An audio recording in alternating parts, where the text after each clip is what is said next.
महाराज कंजूस महारानी को शॉपिंग कराने लाए हैं। कई सारी दुकानें घूमने के बाद महारानी को एक ताज पसंद आया। महारानी, पूरे 22 कैरेट सोने से बना है। आप तो इसमें हीरोइन लगेंगी। इसका दाम कितना है? वो तो वजन करने के बाद पता चलेगा।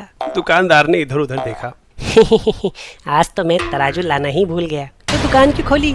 चलिए महाराज, दूसरी दुकान खोजते हैं। अरे तब से घूम ही रहे हैं। क्या बोले? अरे मैं तो कह रहा था कि ताज नहीं तो ये कटोरा ले लेते हैं। महाराज क्या चॉइस है, ये भी 22 कैरेट सोने का ही है। अच्छा तो पैक कर दो। लेकिन इसका वजन भी नहीं पता। कटोरे में क्या मैं चंदा मांगूंगी? मुझे तो ताज चाहिए। चलिए महाराज, दूसरी दुकान चलते हैं। बहुत चल लिया, अब और नहीं चल सकता मैं। महाराज की पीड़ा पास खड़े रक्षक सर के कानों में पड़ी। क्या हुआ महाराज? महाराज ने पूरी बात बताई। रक्षक सर समस्या का समाधान सोचने लगे। तभी उनकी नजर पानी के कंटेनर पे गई, जिसपे मार्किंग्स भी हैं।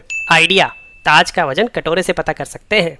कटोरे से वजन नापोगे? सोना है, थोड़ा भी इधर उधर हुआ तो घाटा हो जाएगा। अरे आर्किमिडीज प्रिंसिपल पे भरोसा रखिए। आर्किमिडीज प्रिंसिपल के हिसाब से जब किसी ऑब्जेक्ट को फ्लूइड में डालते हैं तो उस पे ऊपर की तरफ एक बॉयंट फोर्स लगती है। ये फोर्स ऑब्जेक्ट के द्वारा डिस्प्लेस हुए फ्लूइड के वेट के बराबर होती है। अगर ऑब्जेक्ट तैर रहा है तो उसका वजन डिस्प्लेस्ड किए हुए पानी के बराबर होगा, लेकिन अगर ऑब्जेक्ट डिस्प्लेस्ड वाटर से भारी हुआ तो वो डूब जाएगा। रक्षक सर ने कंटेनर में पानी का लेवल नोट किया, 1000 मिलीलीटर, और फिर कटोरे को ऐसे रख दिया और वो तैरने लगा। कटोरे के ऊपर बॉयंट फोर्स लग रही है, जिसने इसका वजन बैलेंस कर रखा है, और आर्किमिडीज प्रिंसिपल के अनुसार ये वजन डिस्प्लेस किए हुए पानी के वजन के बराबर होगा। सर ने कटोरा रखने के बाद पानी का लेवल नोट किया। 1200 ml, यहाँ 200 ml का डिफरेंस है, और पानी की डेंसिटी 1 ग्राम पर मिलीलीटर होती है। तो इस हिसाब से कटोरी का वजन हुआ 200 ग्राम। कटोरी के वजन से क्या होगा? हमें तो ताज का वजन चाहिए, और ये तो पानी में तैरेगा भी नहीं। ताज का वजन जानने से पहले